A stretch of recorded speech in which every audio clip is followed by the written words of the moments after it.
बिल्व पत्र का महत्व। बिल्व तथा श्रीफल नाम से प्रसिद्ध ये फल बहुत ही काम का है। ये जिस पेड़ पर लगता है वह शिवद्रुम भी कहलाता है। बिल्व का पेड़ संपन्नता का प्रतीक, बहुत पवित्र तथा समृद्धि देने वाला है। बेल के पत्ते शंकर जी का आहार माने गए हैं, इसलिए भक्त लोग बड़ी श्रद्धा से इन्हें महादेव के ऊपर चढ़ाते हैं। शिव की पूजा के लिए बिल्व पत्र बहुत जरूरी माना जाता है। शिव भक्तों का विश्वास है कि पत्तों के त्रिनेत्र स्वरूप तीनों पर्णिक शिव के तीनों नेत्रों को विशेष प्रिय हैं। भगवान शंकर को बिल्व पत्र बेहद प्रिय हैं। भांग, धतूरा और बिल्व पत्र से प्रसन्न होने वाले केवल शिव ही हैं। शिवरात्रि के अवसर पर बिल्वपत्रों से विशेष रूप से शिव की पूजा की जाती है। 3 पत्तियों वाले बिल्व पत्र आसानी से उपलब्ध हो जाते हैं, किंतु कुछ ऐसे बिल्व पत्र भी होते हैं जो दुर्लभ पर चमत्कारिक और अद्भुत होते हैं। बिल्वाष्टक और शिव पुराण में बिल्व पत्र का भगवान शंकर के पूजन में विशेष महत्व है, जिसका प्रमाण शास्त्रों में मिलता है। अन्य कई ग्रंथों में भी इसका उल्लेख मिलता है। भगवान शंकर एवं पार्वती को बिल्व पत्र चढ़ाने का विशेष महत्व है। माँ भगवती को बिल्व पत्र, श्रीमद् देवी भागवत में स्पष्ट वर्णन है कि जो व्यक्ति माँ भगवती को बिल्व पत्र अर्पित करता है वह कभी भी किसी भी परिस्थिति में दुखी नहीं होता। उसे हर तरह की सिद्धि प्राप्त होती है और कई जन्मों के पापों से मुक्ति मिलती है और वह भगवान भोलेनाथ का प्रिय भक्त हो जाता है। उसकी सभी इच्छाएं पूरी होती हैं और अंत में मोक्ष की प्राप्ति होती है। बिल्व पत्र के प्रकार। बिल्व पत्र 4 प्रकार के होते हैं। अखंड बिल्व पत्र, 3 पत्तियों के बिल्व पत्र, 6 से 21 पत्तियों तक के बिल्व पत्र और श्वेत बिल्व पत्र। इन सभी बिल्व पत्रों का अपना अपना आध्यात्मिक महत्व है। अखंड बिल्व पत्र का विवरण बिल्वाष्टक में इस प्रकार है। अखंड बिल्व पत्रम नंदकेश्वरे सिद्धर्थ लक्ष्मी। यह अपने आप में लक्ष्मी सिद्ध है। एकमुखी रुद्राक्ष के समान ही इसका अपना विशेष महत्व है। ये वास्तुदोष का निवारण भी करता है। इसे गले में रखकर नित्य पूजन करने से व्यापार में चौमुखी विकास होता है। 3 पत्तियों वाला बिल्व पत्र के महत्व का वर्णन भी बिल्वाष्टक में आया है, जो इस प्रकार है। त्रिगुणाकार त्रिनेत्रम च त्रिधायुतम त्रिजन पापसहार एक बिल्वपत्रम शिवार्पणम। ये 3 गुणों से युक्त होने के कारण भगवान शिव को प्रिय है।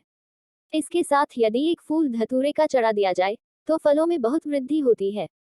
3 पत्तियों वाला बिल्व पत्र अर्पित करने से भक्त को धर्म, अर्थ, काम और मोक्ष की प्राप्ति होती है। रीतिकालीन कवि ने इसका वर्णन इस प्रकार किया है। देखी त्रिपुरारी की उदारता अपार, कहाँ पायो तो फल 4 एक फूल दीनो धतूरा को। भगवान आशुतोष त्रिपुरारी भंडारी सबका भंडार भर देते हैं। 3 पत्तियों वाला बिल्व पत्र आप भी फूल चढ़ाकर इसका चमत्कार स्वयं देख सकते हैं और सिद्धि प्राप्त कर सकते हैं।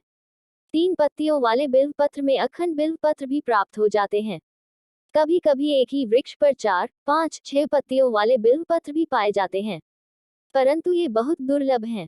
6 से लेकर 21 पत्तियों वाले बिल्व पत्र ये मुख्यतः नेपाल में पाए जाते हैं, पर भारत में भी कहीं कहीं मिलते हैं।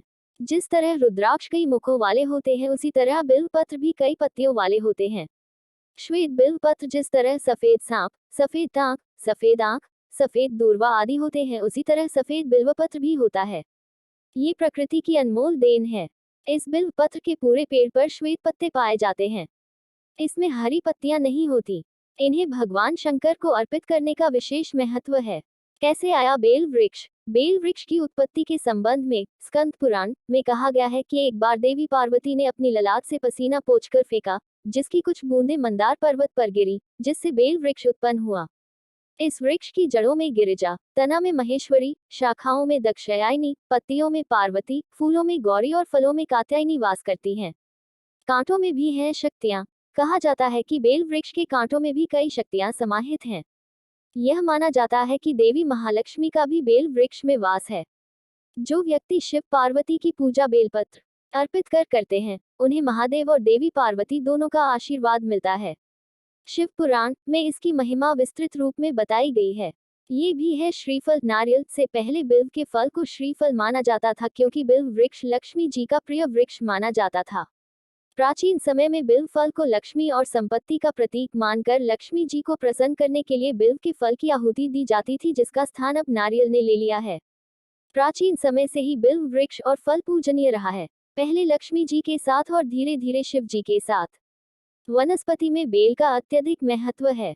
यह मूलतः शक्ति का प्रतीक माना गया है। किसी किसी पेड़ पर 5 से 7.5 किलो वजन वाले चिकित्सा विज्ञान में बेल का विशेष महत्व है। आजकल कई व्यक्ति इसकी खेती करने लगे हैं। इसके फल से शरबत, अचार और मुरब्बा आदि बनाए जाते हैं। ये हृदय रोगियों और उदर विकार से ग्रस्त लोगों के लिए रामबाण औषधि है। यह एक रामबाण दवा भी है। धार्मिक दृष्टि से महत्वपूर्ण होने के कारण इसे मंदिरों के पास लगाया जाता है। बिल्व वृक्ष की तासीर बहुत शीतल होती है। गर्मी की तपिश से बचने के लिए इसके फल का शरबत बड़ा ही लाभकारी होता है। ये शरबत कुपचन, आंखों की रोशनी में कमी, पेट में कीड़े और लू लगने जैसी समस्याओं से निजात पाने के लिए उत्तम है। औषधीय गुणों से परिपूर्ण बिल्व की पत्तियों में टैनिन, लोह, कैल्शियम, पोटेशियम और मैग्नीशियम जैसे रसायन पाए जाते हैं। क्या है बेलपत्र अथवा बिल्वपत्र? बिल्वपत्र एक पेड़ की पत्तियां हैं, जिसके हरे पत्ते लगभग 3-3 के समूह में मिलते हैं। कुछ पत्तियां 4 या 5 के समूह की भी होती हैं, किंतु 4 या 5 के समूह वाली पत्तियां बड़ी दुर्लभ होती हैं। बेल के पेड़ को बिल्व भी कहते हैं। बिल्व के पेड़ का विशेष धार्मिक महत्व है। शास्त्रोक्त मान्यता है कि बेल के पेड़ को पानी या गंगाजल से सींचने से समस्त तीर्थों का फल प्राप्त होता है एवं भक्त को शिवलोक की प्राप्ति होती है। बेल की पत्तियों में औषधि गुण भी होते हैं, जिसके उचित औषधीय प्रयोग से कई रोग दूर हो जाते हैं। भारतीय संस्कृति में बेल के वृक्ष का धार्मिक महत्व है, क्योंकि बिल्व का वृक्ष भगवान शिव का ही रूप है। धार्मिक ऐसी मान्यता है कि बिल्व वृक्ष के मूल अर्थात उसकी जड़ में शिवलिंग स्वरूपी भगवान शिव का वास होता है। इसी कारण से बिल्व के मूल में भगवान शिव का पूजन किया जाता है। पूजन में इसकी मूल यानी जड़ को सींचा जाता है। बिल्व के मूल में लिंगरूपी अविनाशी महादेव का पूजन जो पुण्यात्मा व्यक्ति करता है, उसका कल्याण होता है। जो व्यक्ति शिवजी के ऊपर बिल्व मूल में जल चढ़ाता है उसे सब तीर्थों में स्नान का फल मिल जाता है। बिल्व पत्र तोड़ने का मंत्र। बिल्व पत्र को सोच समझ कर ही तोड़ना चाहिए। बेल के पत्ते तोड़ने से पहले मंत्र का उच्चारण करना चाहिए। अमृत से उत्पन्न सौंदर्य व ऐश्वर्यपूर्ण वृक्ष महादेव को हमेशा प्रिय है। भगवान शिव की पूजा के लिए हे वृक्ष में तुम्हारे पत्र तोड़ता हूँ। कब न तोड़े बिल्व की पत्तियां। विशेष दिन या विशेष पर्वों के अवसर पर बिल्व के पेड़ से पत्तियां तोड़ना निषेध है। बेल की पत्तियां सोमवार के दिन नहीं तोड़ना चाहिए। बेल की पत्तियां चतुर्थी, अष्टमी, नवमी, चतुर्दशी और अमावस्या की तिथियों को नहीं तोड़ना चाहिए। बेल की पत्तियां संक्रांति के दिन नहीं तोड़ना चाहिए। चढ़ाया गया पत्र भी पुनः चढ़ा सकते हैं। शास्त्रों में विशेष दिनों पर बिल्व पत्र तोड़कर चढ़ाने से मना किया गया है, तो ये भी कहा गया है कि इन दिनों में चढ़ाया गया बिल्व पत्र धोकर पुनः चढ़ा सकते हैं। अगर भगवान शिव को अर्पित करने के लिए नूतन बिल्व पत्र न हो तो चढ़ाए गए पत्तों को बार बार धोकर चढ़ा सकते हैं। बेल पत्र चढ़ाने का मंत्र। भगवान शंकर को बिल्व पत्र अर्पित करने से मनुष्य की सर्व कार्य व मनोकामना सिद्ध होती है। श्रावण में बिल्व पत्र अर्पित करने का विशेष महत्व शास्त्रों में बताया गया है। 3 गुण, 3 नेत्र, त्रिशूल धारण करने वाले और 3 जन्मों के पाप को संहार करने वाले हे शिवजी, आपको त्रिदल बिल्व पत्र अर्पित करता हूँ। शिव को बिल्व पत्र चढ़ाने से लक्ष्मी की प्राप्ति होती है।